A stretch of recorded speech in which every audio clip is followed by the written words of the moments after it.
James from Sustain Nutrition. Self-sabotage, here we go. So, you know exactly what you should be doing, but you don't do it.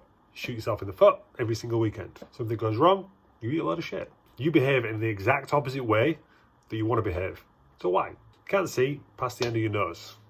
And this is not a dig at anyone. This is not a jibe. This is not me having a go at anyone. In fact, this is so common that about 90% of my clients will suffer from this. It's the difference between short-term pleasure over long-term pain, over short-term pain over long-term pleasure. You see, when you're feeling down, when you're feeling tired, when you're feeling stressed, you want to feel better. In this situation, you'll always go to your lowest level of training. So that could be drinking. That could be eating food. That could be taking drugs. I'm not here to judge. And these habits, behaviors, choices are very, very hard to eradicate because you want to feel good right there and then. And eating a big pie, drinking a pint, will do that for you. But ultimately, you know that you're going to regret those choices. Maybe even 10 minutes after, but definitely the day after, you're going to regret having behaved like that. But because you're in the thick of it, you can't see past that short-term pleasure. And this is where the struggle comes in.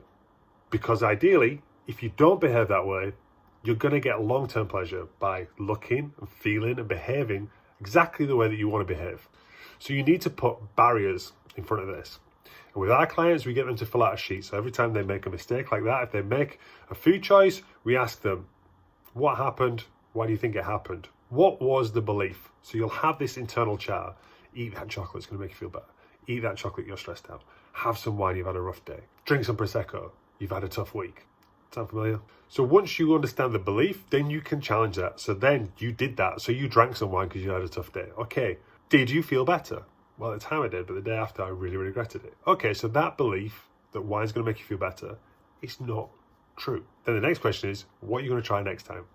And then we have an actual plan that the next time this internal chatter says, drink this wine, drink this wine, drink this wine, we can go, whoop, whoop, whoop, whoop, whoop. We have a physical barrier. We have a sheet of paper that tells us what we're thinking, why we're thinking it, and actually what really is going to happen.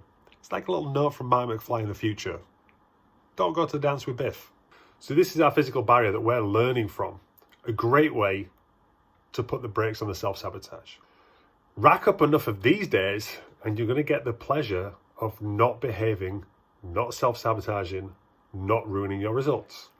Each time you do this, it gets a little bit easier. And you know what? When you do mess up, that's all right, because that's another little bit of evidence that that behavior is wrong. It's not true. It's not serving you. And it's not going to get you to your long-term pleasure. So to stop self-sabotaging, you need to look at the long-term pleasure. Yes, it might suck going one night without a pizza, but I guarantee you the next day you wake up, you will not regret having not ordered a 16-inch meat feast.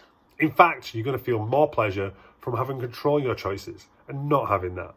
So again, it's a long-term pleasure. You need to look beyond the short-term pleasure if you want to tackle self-sabotage. If you need any help, as always, you know where we are.